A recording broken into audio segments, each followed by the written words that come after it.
Bonjour, bienvenue dans notre méditation biblique et matinale. Malgré les années qui passent, il est possible que nous ne nous connaissions pas vraiment.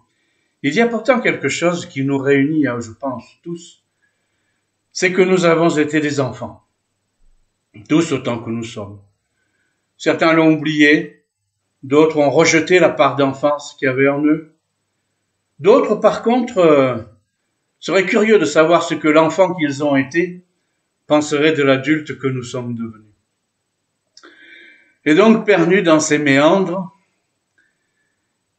il m'est arrivé de me rappeler, en cette période de Pentecôte, que quand j'étais jeune, à l'âge de 7 ans, je lisais une bande dessinée qui s'appelait Tartine. Et Tartine, elle avait la particularité d'avoir toujours un parapluie, et puis de se jeter dans le vide avec son parapluie qui la retenait de la chute. On n'oserait plus faire ça de nos jours. Il y aurait un procès pour incitation au danger.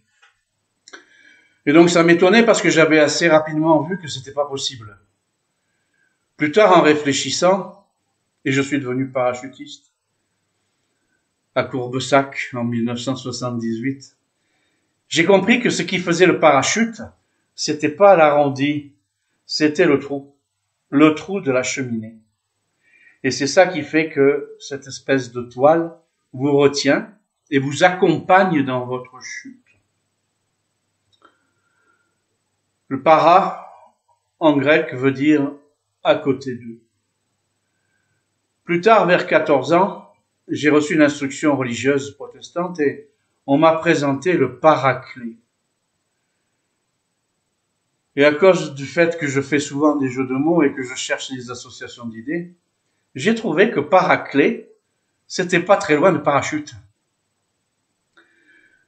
Finalement, qu'est-ce qui est près de moi quand je tombe? Le parachute quand j'ai quitté l'avion et le Saint-Esprit quand je suis un homme de la chute, que je chute et que je rechute, qui chute avec moi? L'Esprit.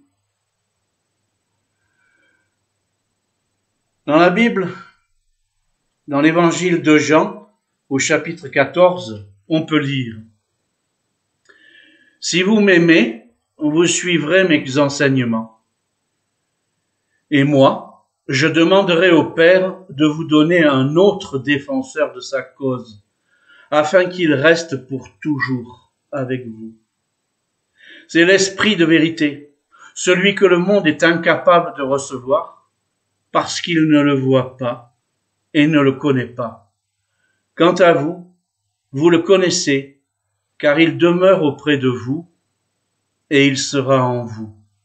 Non, je ne vous laisserai pas seuls comme des orphelins, mais je reviendrai vers vous. Sous peu, le monde ne me verra plus, mais vous me verrez, parce que je suis vivant et que vous aussi, vous vivrez. » Et je me suis aperçu que tout au long de ma vie, surtout dans les difficultés, quelqu'un était près de moi, comme de ce fameux conte des pas sur le sable,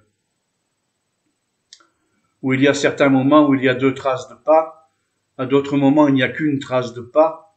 L'homme reproche à Dieu de l'avoir abandonné, et Dieu répond: non, quand il n'y a qu'une trace de pas, c'est parce que je te portais.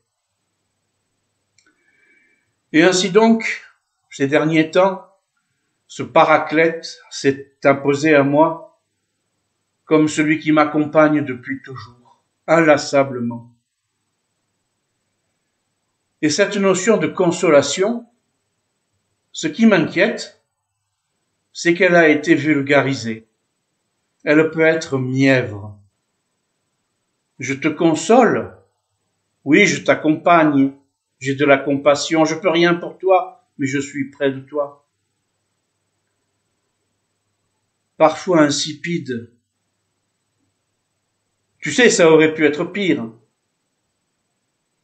Ou un autre proverbe. Tu sais, sois positif, à quelque chose, malheur est bon. Et on a tendance à appeler ça de la consolation. Boris Cyrulnik parle plutôt de résilience. Et lui, il ne voit pas du tout ça ni comme une guérison, ni comme un palliatif. Comme un emplâtre sur une jambe de bois.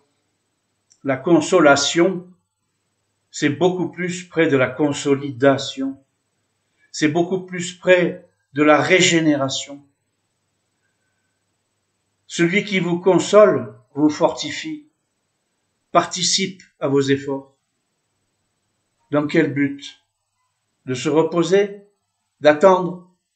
Non, dans le but de repartir au combat. Oui, la consolation est une chose forte. J'irais jusqu'à dire que c'est une arme de restauration massive. Oui, une arme de restauration massive. L'esprit de consolation, le paraclète, celui qui vous accompagne, qui est votre avocat, votre défenseur auprès du Père, mais surtout présent dans toutes vos difficultés, et pas dans le but de se reposer sur ses lauriers, dans le but de se consolider pour repartir à l'attaque. Je vous souhaite une bonne journée